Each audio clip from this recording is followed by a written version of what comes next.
Hello mga followers. Nandito naman po si Chusa Gueta. Ay, kumusta po kayong lahat? Magandang hapon, magandang gabi at magandang umaga po para sa ibang bansa. Ay, thank you po. Naway panuorin po ninyo ang aking mga videos palagi. Pasensya na po. Medyo natagalan po ako mag-upload ulit kasi na busy lang.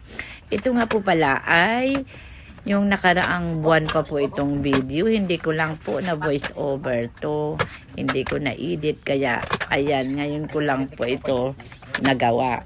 Ay sorry po mga kaibigan, mga followers, mga subscriber, sana i-subscribe nyo po itong aking videos kahit sa palagay nyo ay hindi maganda.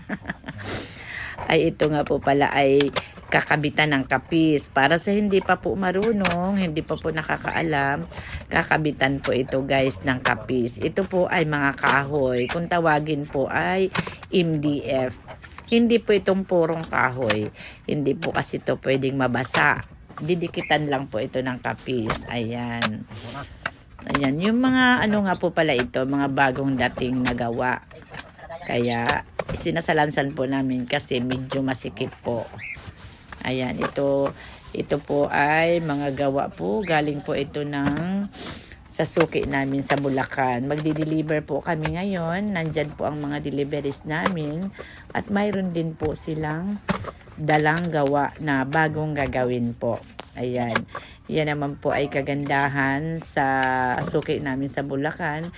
Dahil hindi po kami nawawala ng gawa kahit po medyo mababa ang presyo.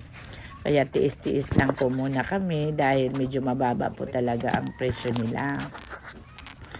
Pero kung hindi na po kaya, pwede naman pong makipag-usap. Ayan, ito po ang mga i-deliver po namin. Andyan po, binibilang po ng asawa ko. Ayan o, bilang na nakalagay sa fridge. Mga photo frame po ito guys. Photo frame na papuntang Bulacan. Sa may Malulus, Bulacan po, industrial. Ayan po. Pasensya na po, palagi po akong nalilate ng upload dahil po na busy po ako. Ayan. Ito na po, i-deliver na po natin yan. Ikakarga na doon sa kanilang truck. Wala naman po kaming truck dahil iyan po ay truck nila ang ginagamit at magpipick up nga po sila.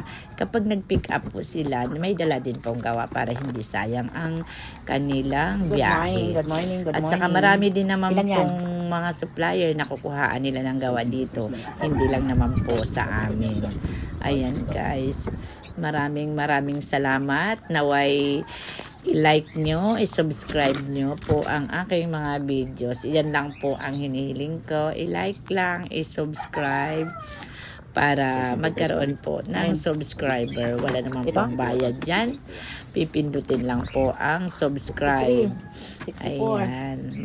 Maraming salamat sa inyong lahat.